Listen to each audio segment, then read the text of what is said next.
New South Wales firefighters are on high alert as heatwave conditions carry into the weekend. More than 80 fires are burning across the state. None are above advice level, but crews are bracing for strong winds to whip up fires burning out of control. Prime Minister Scott Morrison is also expected to announce financial assistance for firefighters as pressure builds from critics and within his own party. As Stella Todorovic explains, Scott Morrison is also expected to announce financial assistance for firefighters. Breaking ranks with his Prime Minister, Darren Chester is publicly questioning how sustainable it is to expect firefighters to keep volunteering with no end in sight. Expecting them to take away all those weeks and months to be on the fire grounds side by side with state government employees who are being paid, I think in the longer term we need to have this conversation. The Cabinet Minister says he's yet to raise his pay proposition with the Prime Minister, but is working on a policy paper to present in the new year. The Prime Minister earlier this week announced volunteers working in the public sector would receive a minimum of 4 weeks paid leave. But Darren Chester says the conversation now needs to turn to compensation. I'm talking about not paying volunteers for every time they turn out. We're talking about when they get associated with long-term campaign events. But the New South Wales RFS Commissioner has dug his heels in once again, telling Sky News measures are in place to ensure volunteers are taken care of. There is no doubt that I've had conversations with the Prime Minister and the federal government, and indeed with the local New South Wales government through the Minister and the Premier.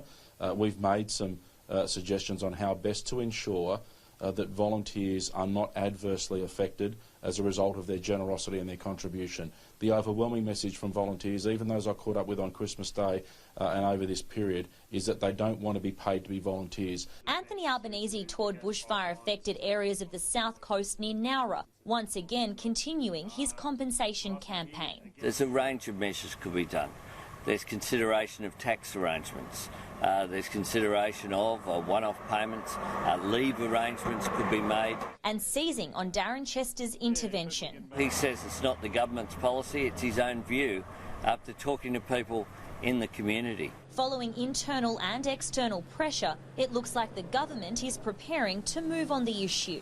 The Prime Minister is looking at this issue further on how we can provide targeted support in these extreme circumstances so that our volunteers get the support they need to keep volunteering. An announcement is expected in the coming days, just in time for another heatwave and more dangerous fire conditions. The Defence Force will be providing more assistance with additional personnel to be deployed at all 14 incident control centres across the state. But just as the Morrison government tries to get on the front foot, the New South Wales State Emergency Services Minister David Elliott has declared he's jetting off to Europe, despite the backlash to Mr Morrison's Hawaiian vacation. We'll certainly have the issues covered, and my access through to the government, through to the Minister and through to the Premier, I don't believe will be compromised in terms of the ongoing operation. Stella Todorovic, Sky News, Sydney.